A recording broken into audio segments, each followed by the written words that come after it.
দর্শক এশিয়ান টেলিভিশনের ডিজিটাল প্ল্যাটফর্মে আপনাকে স্বাগত। আমি এই মুহূর্তে অবস্থান করছি বগুড়ার আলতাপুর নেসা খেলার মাঠ এবং এই খেলার মাঠে কিন্তু ইতিমধ্যেই এসেছেন প্রধান অতিথি ডাক্তার শফিকুর রহমান, জামাতের আমির, এবং তিনি কিন্তু বক্তব্য রাখছেন। আমি এখানে সকাল থেকে অবস্থান করছি এবং আমরা দেখেছি যে জামাতের যারা নেতৃবৃন্দ তারা কিন্তু সকাল থেকে খণ্ড খণ্ড মিছিল নিয়ে আলতাপুর নেসা খেলার মাঠে অবস্থান নিয়েছেন এবং তারা তাদের যে জামাতের আমির তার কথা শোনার জন্য অধীর আগ্রহী অবস্থান করছিলেন। এখন কিন্তু জামাতের আমির তিনি কিন্তু বক্তব্য দিচ্ছে, আমরা সরাসরি সেখানে আপনাদেরকে নিয়ে যাচ্ছি।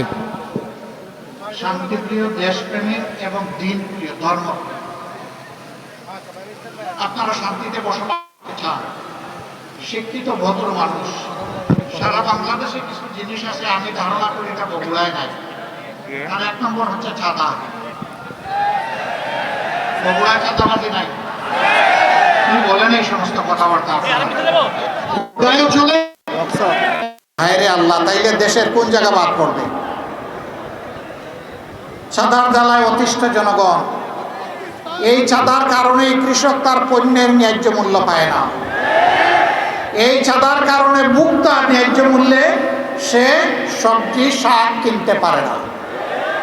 চাঁদাবাজরা মাঝখানে বাঘ বসায় দেয়, এর ভার পড়ে গিয়ে জনগণের ঘাড়ে।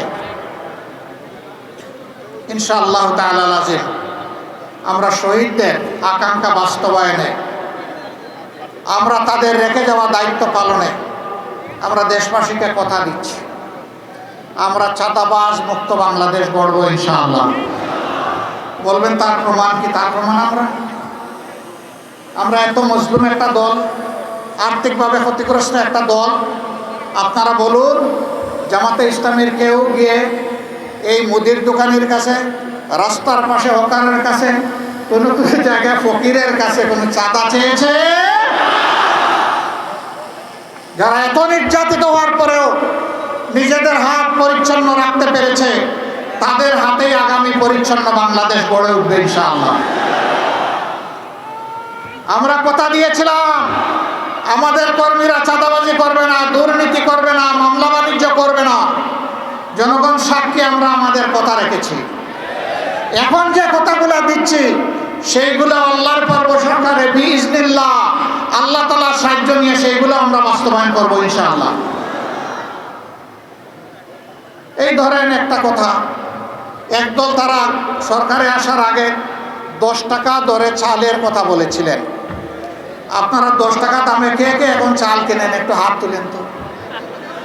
আচ্ছা, এখন কিনলেন না। 9 সাল থেকে শুরু করে 24 সালে 4 আগস্ট পর্যন্ত 10 টাকা কেজি দরে চাল যারা কিনেছেন তারা হাত তুলেন, তাও কোনো হাত নাই। তার মানে কি? এই সমস্ত নগদ যে সমস্ত ধোঁকা দেওয়া হয়েছে অতীতে, ওরকম ধোঁকা আর বাংলাদেশের জনগণ দেখতে চায় না। আমরা যা করব এটি আমাদের পৈতৃক সম্পত্তি থেকে নয়, এটি জনগণের অর্থ ভান্ডার থেকে, তহবিল থেকে। ইনশাআল্লাহ সততা যেখানে থাকবে আল্লাহর রহমত সেখানে নেমে আসবে, কাজে বরকত হবে। আমরা একটা সম্মানিত জাতি হিসাবে বুক উঁচা করে দাঁড়াতে পারব। সব জায়গায় গিয়ে যুবকদের জন্য যে কথা বলি এখানেও তাই, মায়েদের জন্য যে কথা বলি এখানেও তাই। বিশেষ করে মায়েদের ব্যাপারে একটা স্পর্শ বার্তা দিতে চাই। মায়েদের ইজ্জতের মূল্য আমাদের জীবনের চেয়ে বেশি। মায়েদের কোনো অপমান আমরা বরদাস্ত করব না। কোনো লম্পটের জায়গা বাংলাদেশের জমির উপরে হবে না। এই ব্যাপারে আমাদের জিরো টলারেন্স। এই মায়েরা ঘরে থাকবেন সম্মানে নিরাপদে, রাস্তায় বের হবেন সম্মানে নিরাপদে, চলাচলে তাদের জন্য নিরাপদ ব্যবস্থা নিশ্চিত করা সরকারের অঙ্গীকার এবং দায়িত্ব। কর্মস্থলে তাদের নিরাপত্তা এবং সম্মান নিশ্চিত করা সরকারের দায়িত্ব। তারা নির্ভয়ে নিঃসংকোচে মনের প্রশান্তি নিয়ে স্বস্তির সাথে দেশ গড়ার কাজে পুরুষদের পাশাপাশি তারা অবদান রাখবেন ইনশাআল্লাহ। বলবেন ইসলামী সমাজ হলেও কি হবে? হবে, কেন হবে না? নবী করিম সাল্লাল্লাহু আলাইহি সাল্লাম আমাদের মায়েদেরকে তখন যুদ্ধের ময়দানে পর্যন্ত যোদ্ধা হিসাবে নিয়ে গিয়েছেন। সেবার জন্য নিয়ে গিয়েছেন। যুদ্ধের চাইতে কঠিন কোনো কাজ কি আসমানের নিচে আর জমিনের উপরে আছে? সেই কাজে যদি আল্লাহর রসুল সাল্লাল্লাহু আলাইহি সাল্লাম নিজেই মহিলাদেরকে সম্পৃক্ত করে সম্মানিত করে থাকেন, হু আই এম, আমি কে তাদেরকে কর্মক্ষেত্র থেকে বিরত রাখার? সুতরাং ঘরে বাইরে যার প্রয়োজন আছে, মেধা আছে, যোগ্যতা আছে, তাদেরকে তাদের জন্য সম্মানজনক জায়গা তৈরি করে দেওয়া হবে ইনশাআল্লাহ। আর যুবকদের জন্য আমাদের অঙ্গীকার, আমরা যুবকদেরকে ভাই আপনাদেরকে কোনো বেকার ভাতা দিতে পারবো না। আমরা বেকার ভাতা দিয়ে অপমানিত করতে চাই না।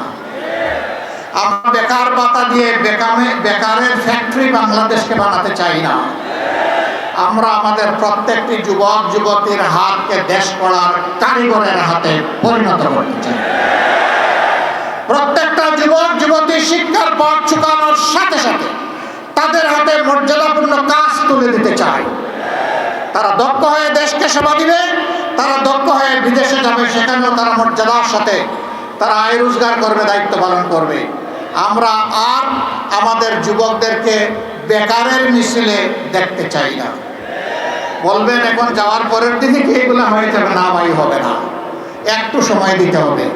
আপনারা দোয়া করবেন আমরা যেন ওই অঙ্গীকারগুলো বাস্তবায়ন করতে পারি। আপনাদেরকে সাথে নিয়ে পাশে নিয়ে ইনশাআল্লাহ দুর্নীতিমুক্ত, চাঁদাবাজ মুক্ত, আধিপত্যবাদ মুক্ত এবং ন্যায় ইনসাফের উপর একটি মানবিক বাংলাদেশ আমরা গড়ে তুলতে চাই। আল্লাহ আমাদেরকে তৌফিক দান করুন। আপনাদের সকলের প্রতি গভীর কৃতজ্ঞতা, আন্তরিক ধন্যবাদ। মূল্যবান সময় স্যাক্রিফাইস করে আপনারা এসেছেন। আমাদের এই আওয়াজ, এই কথাগুলো ঘরে ঘরে পৌঁছে দিবেন, দাড়িপাল্লার বিজয় নিশ্চিত করবেন। আর হা ভোটে আপনারা নিজেরা ভোট দিবেন, অন্যদেরকে ভোট দিতে বলবেন। এবার বগুড়ার 7টা আসন, আমি 7টা পাল্লা তাদের হাতে তুলে দিচ্ছি। 1 নম্বর আসন অধ্যক্ষ শাহাবুদ্দিন সাহেব, আসেন আমার ডান দিকে আসেন, আমি একসাথে পরে কথা বলবো। তারপরে 2 নম্বর আসন, আচ্ছা 2 নম্বর আসন আমরা একটু আগে মুকামতলায় দিয়ে আসি আলহামদুলিল্লাহ। 3 নম্বর আসন